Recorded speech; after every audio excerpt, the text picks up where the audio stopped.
नमस्कार, मैं हूं संदीप अखिल। आप देख रहे हैं देसी टॉक में चुनावी चर्चा। और आज इस चुनावी चर्चा में हमारे साथ हैं छत्तीसगढ़ के स्वास्थ्य मंत्री श्याम बिहारी जायसवाल जी। जायसवाल जी, बहुत बहुत स्वागत है आपका। बहुत बहुत आप लोगों का भी स्वागत है, आपके चैनल को बहुत बहुत धन्यवाद जी। बातों की शुरुआत करते हैं। राजनीति में कैसे आए आप? तो रसायन शास्त्र के जो है छात्र हैं, राजनीति की रसायन को कैसे समझा आपने? देखिए, रसायन कहने से ही उसमें कई रसों का मिश्रण होता है और मेरा सौभाग्य है कि मैं रसायन शास्त्र जैसे विषय से पीजी किया है और एक किसान का बेटा होकर वहाँ तक का सफ़र उस ज़माने का, आज से 25 साल पहले 98 में मैंने पीजी किया था, तो उस समय एक बड़ी बात होती थी रसायन शास्त्र जैसे विषय से पीजी करना। जी जी। और ये राजनीति में आना मेरा एक इत्तेफाक ही है जी, क्योंकि शुरू से राजनीति कोई रुचि के विषय नहीं था। हाँ।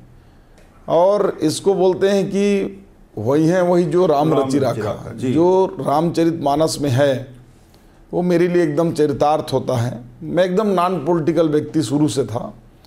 पढ़ाई करने के बाद छोटा मोटा व्यवसाय मैंने चालू किया और ऐसा ही जनपद का एक चुनाव होने वाला था, तो एक मजाक में मैंने फार्म भर दिया था और दूसरे जगह से जाकर भरना और दोस्तों के साथ उनके कहने पर भर दिया। फिर मैं 2-3 बार वापस लेने भी गया फार्म। जी जी। पर बात बनी नहीं और वहाँ भी लगभग 65% वोट पाकर एक तरफा चुनाव को जीता था और निर्विरोध रूप से जनपद पंचायत खड़गवां का उपाध्यक्ष 2010 में बना था जी। और उपाध्यक्ष बनने के बाद क्षेत्र में लोगों से मिलना जुलना और फिर मेरी रुचि राजनीति में बढ़ गई। कारण ये था कि जब राजनीति में आया तब समझ में आया कि समाज सेवा करना हो तो राजनीति के साथ मिलकर करने में एक अच्छा से हो सकता है। जी जी। कई चीज़ हम लोगों को मदद करना है, कई सेवा भाव करना है, तो पद में रहकर ज़्यादा अच्छे से कर सकते हैं। जी जी। वहीं से मेरी राजनीति की शुरुआत हुई। जी। दूसरी बार कि आप विधायक बने हैं, पहली बार विधायक कब बने थे आप? वही जनपद उपाध्यक्ष रहते रहते भारतीय जनता पार्टी ने 2013 में मुझे टिकट दिया जी। और 13 में चुनाव में भारतीय जनता पार्टी ने टिकट दिया और जनता ने आशीर्वाद दिया, विधायक बन गया। 13 से 18 तक विधायक था और 2018 में पूरे प्रदेश में एक कांग्रेस की झूठ का लहर था और उसमें भी मैं 4073 वोटों से उस समय पराजित हो गया। लोग एक बात बोलते हैं कि जैसे कई बार राजनेता हार जाते हैं तो अपने विधानसभा को छोड़ देते हैं। आपने सक्रियता और बढ़ा दी मनेंद्रगढ़ में। देखिए, मैं शुरू में ही बताया अभी आपको कि मेरी रुचि समाज सेवा में शुरू से थी। तो राजनीति में कोई ग्लैमर के लिए राजनीति में नहीं आया और आज भी मैं ऐसा कोई, ना तो मेरे को ग्लैमर का वो है, ना तो किसी प्रकार की मेरी लालसा है। सिर्फ और सिर्फ जनता की सेवा करना, क्षेत्र के विकास कैसे हो, इस बात को लेकर। चूँकि चुनाव हारने के बाद भी मैंने जो अटल जी की जो पंक्ति थी कि हार नहीं मानूंगा, रार नहीं ठानूंगा, काल के कपाल पे लिखता मिटाता हूँ, गीत वही गाता हूँ, तो उसका स्मरण आया और मुझे लगा कि जनता ने थोड़ा सा ही तो कम वोट दिया। बाकी जो जीता हुआ विधायक है उससे मैं थोड़ा सा वोट कम पाया, 4-5%। तो बाकी जो जनता है वो तो मुझे चाहती ही है। तो इसलिए मैं बराबर जनता के बीच में था और इसलिए नहीं था कि मेरे को अगला चुनाव कोई लड़ना था, क्योंकि भारतीय जनता पार्टी इसमें तो टिकट भी फिक्स नहीं होती, कब किसकी मिले कब नहीं मिले, कौन लड़ेगा नहीं लड़ेगा। मंत्रिमंडल का भी था, मतलब ऐसा नहीं था कि जो नाम आ रहे थे और एक अलग नाम भी आया। जब आपको इस बात की सूचना मिली कि अब जो है श्याम बिहारी जायसवाल जो हैं वो शपथ लेंगे मंत्री पद की, उस समय की अनुभूति आप हमें बताएं। देखिए, मैं तो सोचा नहीं था कि मंत्री बनूंगा, मैं तो विधायक के लिए ही चुनाव लड़ा था।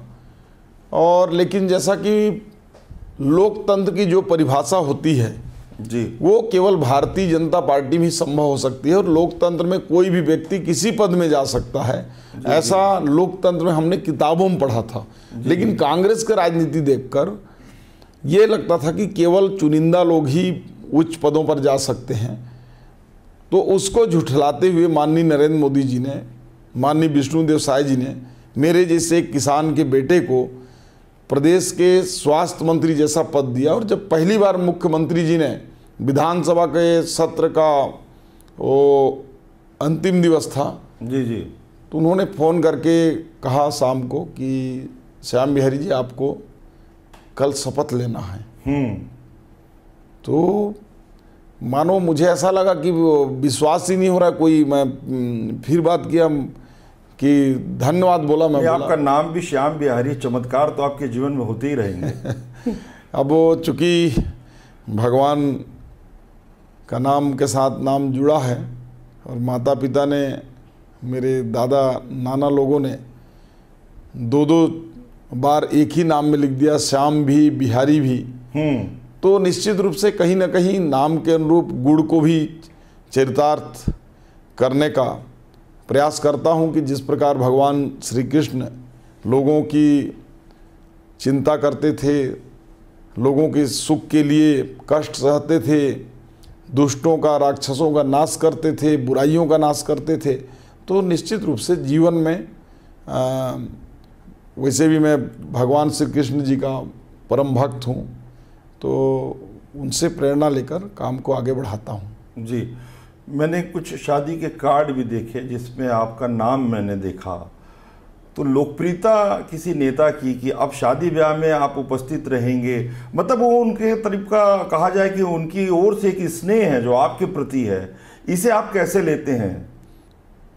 कार्ड में लिखा हुआ कोई पहला कार्यक्रम ये नहीं था, आप ठीक बोल रहे हैं।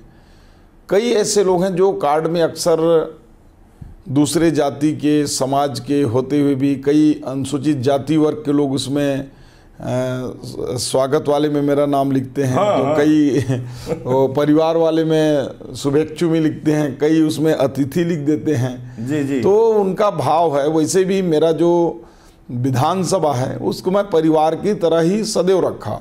वहाँ जो भी मेरे से ज़्यादा उम्र के हैं मेरे नाम लेकर आज भी बोलते हैं, मुझे मंत्री कोई नहीं बोलता। जो छोटे हैं भैया बोलेंगे, कोई चाचा बोलेगा, मैं भी किसी को मामा, किसी को दादा, किसी को नाना। मैं अपने क्षेत्र में हूटर तक नहीं बजाता, सिक्योरिटी वालों को दूर रखता हूँ। तो लोग अपने परिवार जैसा मुझे भी समझते हैं और मेरा आत्मीय लगाव क्षेत्र के लोगों से है, क्षेत्र के प्रति है और भावनात्मक रूप से लोग जुड़े हैं मेरे से और मैं उनसे जुड़ा हूँ। राजनीति में किसे अपना रोल मॉडल आप मानते हैं? देखिए, राजनीति में तो अब सारे इस प्रश्न पर विराम ही लग चुका है मुझे लगता है। माननीय नरेंद्र मोदी जी से बड़ा रोल मॉडल तो पूरे विश्व में कोई हो ही नहीं सकता। उनको रोल मॉडल के रूप में उनके जो कार्य हैं, उनके जो जीवन दिनचर्या है, उनकी काम करने की शैली है, उनका जो विजन है, उसको ही रोल मॉडल मानकर हम लोग काम कर रहे हैं। वैसे राजनीतिक दृष्टि से मैं पूर्व प्रधानमंत्री श्रद्धेय अटल बिहारी वाजपेयी जी से बहुत प्रभावित था। जब छोटा था मैं तो उस समय अटल जी की फ़ोटो आती थी और उसमें वो भावनात्मक रूप से वो फ़ोटो भी होती थी और हम लोगों को रेडियो में उनके जो स्पीच हैं वो सुनने को मिलते थे। पूरे अभी जितने छोटे मोटे नुक्कड़ सभा में जितनी भीड़ होती है उतनी उस समय रेडियो से उनके सभाओं का जो टेलीकास्ट होता था दूरदर्शन आकाशवाणी के माध्यम से, तो उतनी भीड़ कभी इमली पेड़ के नीचे बैठकर सुनते थे तो कभी आम पेड़ के नीचे सुनते थे। तो इस प्रकार से वो इतना गहरा छाप मेरे जीवन में उनके प्रति रहा। तो उस समय मैं पॉलिटिकल नहीं था लेकिन बड़े प्रभावित उनसे था, एक व्यक्तित्व से प्रभावित। और राजनीति में जो मैं आया कहीं ना कहीं उनका एक बड़ा प्रेरणा है। और अभी जो काम करता हूँ माननीय नरेंद्र मोदी जी से प्रेरणा लेकर, वैसे मैं क्या हमारे सभी भारतीय जनता पार्टी कार्यकर्ता माननीय नरेंद्र मोदी जी को ही आइडियल मानकर काम कर रहे हैं। स्वास्थ्य मंत्री के रूप में जो दायित्व आपको मिला, उसमें जो महत्वपूर्ण काम, समय तो बहुत कम मिला है अभी, उसके बाद चुनाव, लोकसभा का चुनाव आ गया, जो महत्वपूर्ण काम आपने छत्तीसगढ़ के लिए किया है उसके बारे में आप हमें बताएं। देखिए, स्वास्थ्य विभाग एक ऐसा विभाग है जो एक पेड़ की तरह है, जिसको एक बीज डालेंगे, फिर धीरे धीरे वो तैयार होता है, और तैयार होने के बाद वो विकसित होता है, फिर फूलता है, फलता है, पकता है, थोड़ा समय लगता है। वैसा ही स्वास्थ्य विभाग में कोई बोले कि अभी तुरंत रिजल्ट ले आए तो संभव नहीं है, चाहकर भी, क्योंकि इसमें केवल इंफ्रास्ट्रक्चर की बात नहीं है, केवल मेडिसिन की बात नहीं है, केवल डॉक्टर की बात नहीं है, सारे चीज़ों को मिलाकर हेल्थ हमारा एक सेक्टर बनता है। और मैंने इन 100 दिनों में प्रयास किया कि किस प्रकार से हम व्यवस्थाओं को सुधारें। आपने देखा होगा कि मैं छत्तीसगढ़ के प्रमुख, चाहे सुकमा हो, चाहे अपना सरगुजा हो, चाहे मध्य क्षेत्र हो, सभी जगहों मैंने स्वयं हॉस्पिटलों में जाकर दौरा भी किया। जी जी। और पूरे सेक्टर को, उत्तर में जो सरगुजा है वहाँ एम्स के तर्ज पर सिम्स विकसित करने के लिए हमने स्वीकृति दिया। उसके लिए 50 करोड़ रुपए राशि भी जारी कर दी है। Multi super speciality medical college के साथ अटैच होकर बनेगा। इसी प्रकार मध्य क्षेत्र में 1954 का जो सिम्स हॉस्पिटल है, पहले विभिन्न नामों से वो चलता रहा। जी जी। और तब से आज तक का उसका भवन, जी, आप देखेंगे कि वो भवन इतनी जर्जर हो चुकी है, उसके लिए 700 करोड़ रुपए हमने जारी किया। उसके जगह चिन्हित हो गए हैं, उसमें आचार संहिता के बाद काम चालू होगा। इसी प्रकार जब हम रायपुर आएंगे तो यहाँ मेकाहारम बहुत ज़्यादा लोड है, बहुत लोड है, और यहाँ लगभग 700 बिस्तर है, लेकिन यहाँ पे अघोषित रूप से 1400 बिस्तर का काम हो रहा है। कहीं नीचे लगे हैं लोग, तो कहीं बरामदे में लगे हैं। तो इसके लिए भी 700 अतिरिक्त बेड के लिए भवन, उसके लिए सेटअप, सारा चीज़ उसके लिए कर इसकी कैपेसिटी को डबल कर रहे हैं। इसके बाद जब दक्षिण में जाएंगे तो जगदलपुर एक प्रमुख केंद्र है। वहाँ से हमारे जवानों को एयरलिफ्ट करके रायपुर लाना पड़ता है, वहाँ के लोगों को हैदराबाद जाना पड़ता है। इसलिए एक बड़ा केंद्र के रूप में, सिम्स के रूप में, उसको भी डेवलप करने के लिए हमने योजना बनाई है। और उसको मल्टी सुपर स्पेशलिटी जो हॉस्पिटल है जगदलपुर का, उसको आचार संहिता के 3 महीने के अंदर हम चालू कर देंगे। तो इस प्रकार से उत्तर से लेकर दक्षिण और मध्य क्षेत्रों का संतुलन करते हुए हमने अभी मॉडल के रूप में 6 जिला हॉस्पिटलों को, हर संभाग का एक और रायगढ़ में एक अतिरिक्त, हमने पायलट प्रोजेक्ट के रूप में मॉडल डिस्ट्रिक्ट हॉस्पिटल के रूप में विकसित करने के लिए बजट में लिए हैं। वहाँ सर्व सुविधा युक्त जिला हॉस्पिटलों को विकसित करेंगे, और साल भर बाद उसका जब एनालिसिस हम करेंगे, आकलन करेंगे, और हमको उसकी रिजल्ट आएगा, तो आने वाले सभी डिस्ट्रिक्ट हॉस्पिटल को उसको उसी तर्ज पर जो है विकसित करेंगे। जी, लोकसभा का चुनाव है, तैयारियां चल रही हैं, लगातार आपके दौरे भी चल रहे हैं, बड़ी जिम्मेदारी भी है, मंत्री भी हैं आप। कितनी सीटें छत्तीसगढ़ से भारतीय जनता पार्टी जीतती हुई आपको दिखती है? देखिए, मैं 11 का 11 बोलूँगा तो आप बोलेंगे कि रटा रटा राजनीतिक बात है, लेकिन हकीकत यह है कि 11 की 11 हम पूरे कॉन्फिडेंस के साथ जीत रहे हैं। उसके मेरे पास तथ्य हैं। पिछले बार हम 9 सीट जीते जी, 2 सीट कांग्रेस जीती, 2 कांग्रेस जीती, और दोनों 30,000 के अंदर मार्जिन से जीती। एक में 27,000 और एक में 30,000 के आसपास से जीती। और दोनों सीटों का जब आप प्रकृति देखेंगे तो जो बस्तर विधानसभा है, वहाँ हमारा लोकसभा, उसमें एक भी विधायक नहीं थे। बिल्कुल ठीक। कोरबा लोकसभा में सिर्फ रामपुर में एक विधायक थे। इसके बावजूद भी हम इतने कम अंतर से दोनों में हारे। और कई सीटें ऐसे हैं जिसे सरगुजा है, वहाँ एक भी सीट नहीं थी, फिर भी हम जीते।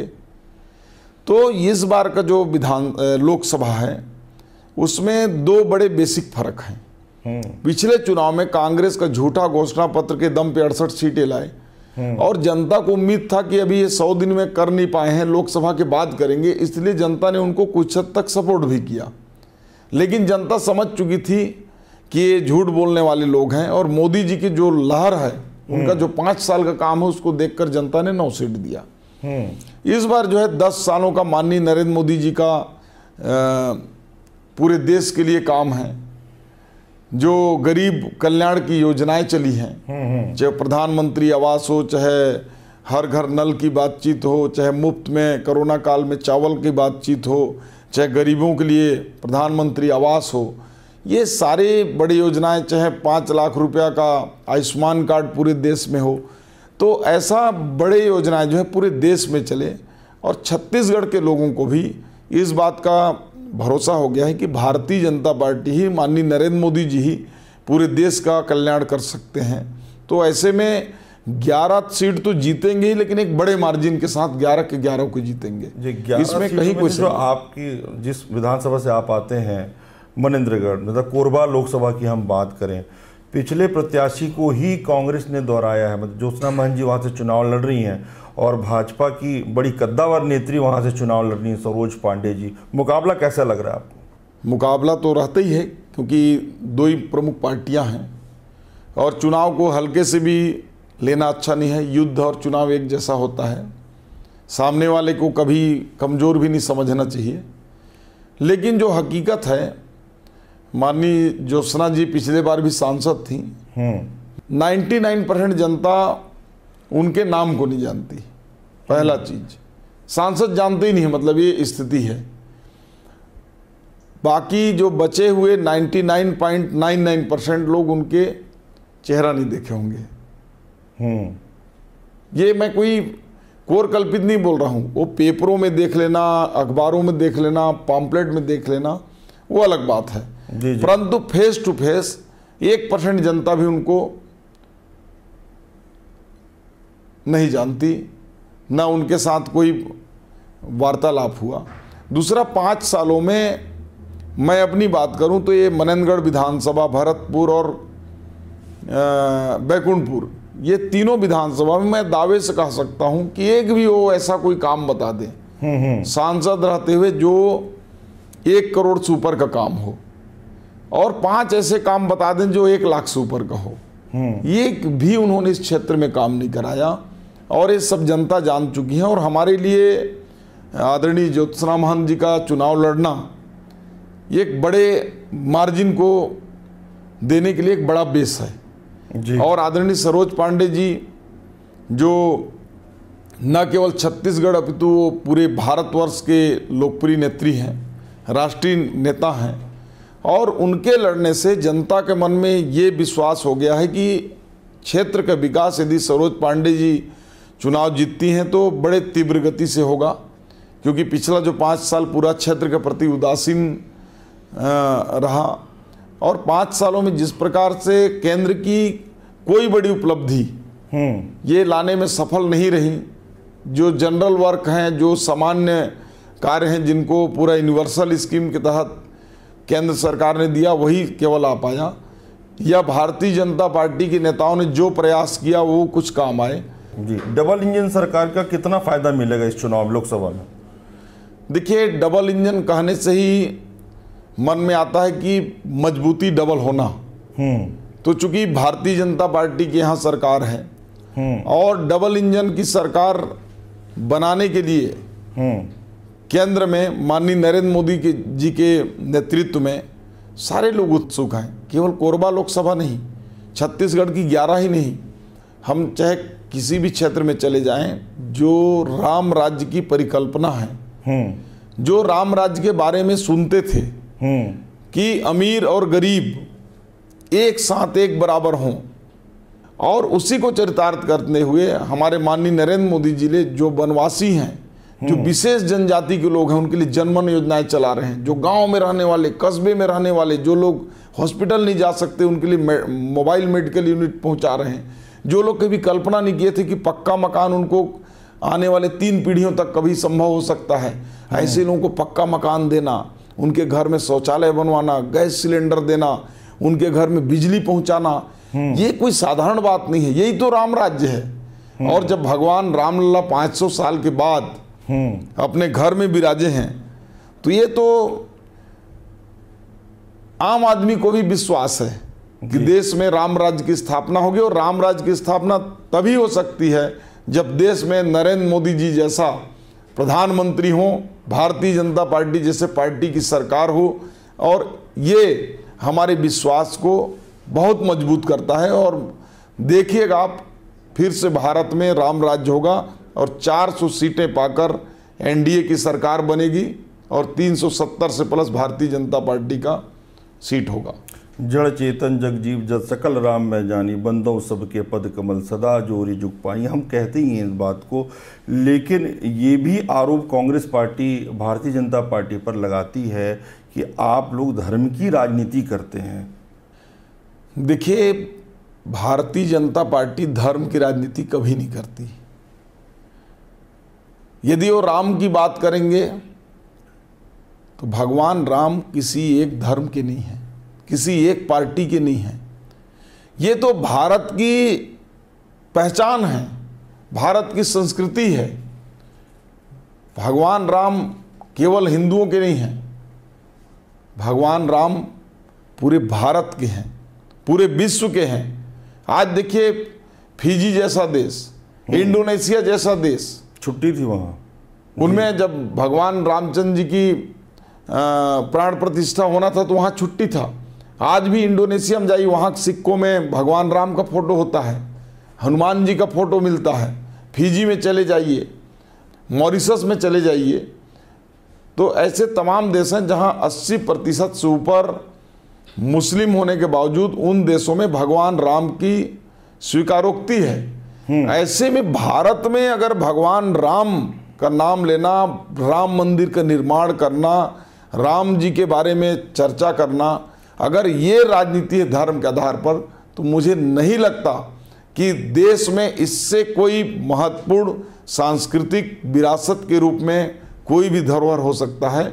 ये हमारा ही नहीं, ये कई पीढ़ियों से, हजारों लाखों सालों से, ये अभी रामचरितमानस की रचना भारतीय जनता पार्टी ने नहीं किया है, रामायण की रचना भारतीय जनता पार्टी ने नहीं किया है, सेतुबंध रामेश्वरम को भारतीय जनता पार्टी ने नहीं बनाया है। ये तमाम जो प्रमाण हैं, चाहे वो सेतुबंध रामेश्वरम हो, यही कांग्रेस पार्टी बोलती थी कि वो ऐसा कुछ भी नहीं है, वहाँ कोर्ट में हलफनामा देती थी, उसको तोड़ने के प्रयास कर रही थी। लेकिन वहाँ सेतुबंध रामेश्वरम वो वैज्ञानिकों ने सिद्ध किया कि वो मानव निर्मित पुल है। यही कांग्रेस पार्टी जो राम को काल्पनिक मानते थे। लेकिन ये केवल अब जो है, पर वो कहते हैं कि ताला हमें नहीं खुलवाया। देखिए, जिसके मन में स्वार्थ की भावना होती है, वो व्यक्ति या वो पार्टी कभी नहीं टिक सकती। कुछ समय के लिए रेत के घर बन सकते हैं, रेत के महल बन सकते हैं, परंतु लंबे समय तक उसका कोई अस्तित्व नहीं रहता है। वैसा ही कांग्रेस पार्टी अभी उस नाव की तरह हो गया है, उस नाव में बैठे लोगों की तरह कांग्रेस के लोग हो गए हैं कि कांग्रेस की जो नाव है उसमें बैठे हुए जो कांग्रेसी लोग हैं वो देख रहे हैं कि नाव डूब रहा है, तो वहाँ से कूदने की होड़ मची है। चाहे मध्य प्रदेश हो, चाहे छत्तीसगढ़ हो, चाहे उत्तर प्रदेश हो, देश में पूरा कांग्रेसी वहाँ छलांग लगाकर भारतीय जनता पार्टी की ओर आ रहे हैं, क्योंकि इसकी नीति, इसकी नीयत, इसकी सोच और माननीय नरेंद्र मोदी जैसा लीडर जिसको देखकर कोई भी आदमी आज भारतीय जनता पार्टी की ओर आकर्षित हो रहे हैं। कांग्रेस मुक्त भारत की ओर उनकी नाव बढ़ चली है। सारे यात्री वहाँ से कूद रहे हैं, जहाज आधा पानी भर चुका है, जल्द ही उसमें पानी भरेगा, डूबेगा और कांग्रेस मुक्त भारत बनेगा। तब यहाँ ना कोई अमीरी की बात होगी, ना गरीबी की बात होगी, ना हिंदू की बात होगी, ना मुस्लिम की बात होगी। आज मुस्लिमों के साथ केवल वोट बैंक के रूप में इस्तेमाल करके कांग्रेस ने उपयोग किया, मुस्लिमों को हिंदुओं से लड़ाने का काम किया। जब ये ताला खोले तो इसको पहले क्यों नहीं बताए? उस समय तो विरोध कर रहे थे, ये उसी समाजवादी पार्टी के साथ अभी गठबंधन करके घूम रहे हैं, इंडी गठबंधन बनाकर।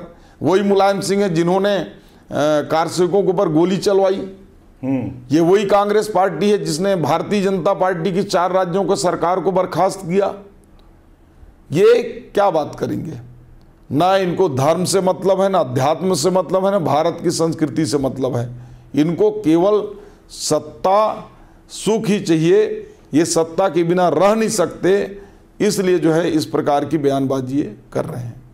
जी, धर्मांतरण को लेकर क्या कहना है? धर्मांतरण कितना बड़ा मुद्दा रहेगा? क्योंकि विधानसभा में तो काफ़ी बड़ा मुद्दा था, लोकसभा में भी क्या इसका असर होगा?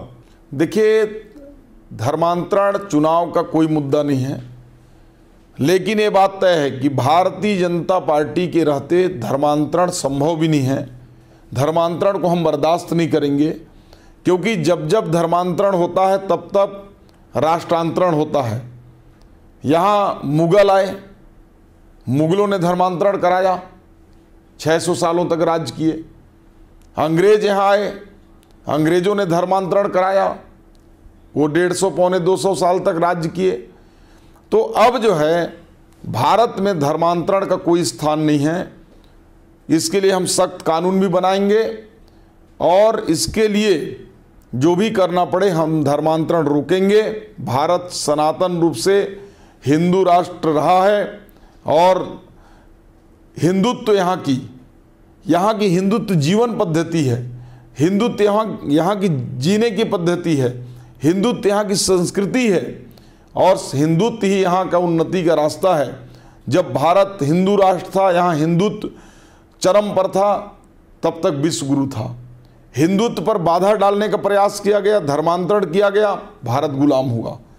तो भारत की प्रगति के लिए, भारत की खुशहाली के लिए, भारत को विश्व गुरु बनाने के लिए हमको धर्मांतरण रोकना ही पड़ेगा और हम उसको रोकेंगे। जी, अंतिम में मैं चाहूँगा कि छत्तीसगढ़ में लोग जो हैं अधिक से अधिक अपने मतों का प्रयोग करें, उसके लिए आप छत्तीसगढ़ की जनता को आग्रह करें।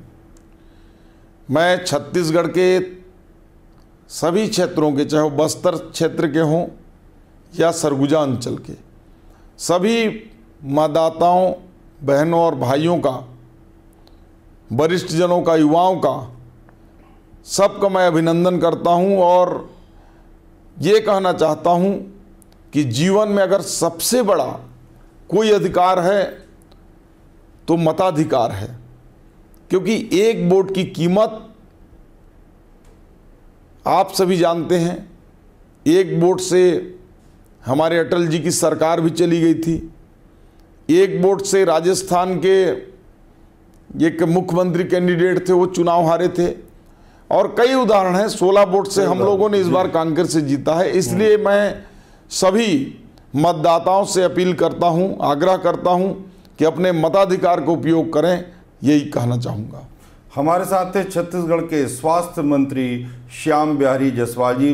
जायसवाल जी, बहुत बहुत धन्यवाद आपका। जी धन्यवाद, आपके चैनल का, आपका भी। जी शुक्रिया। जी।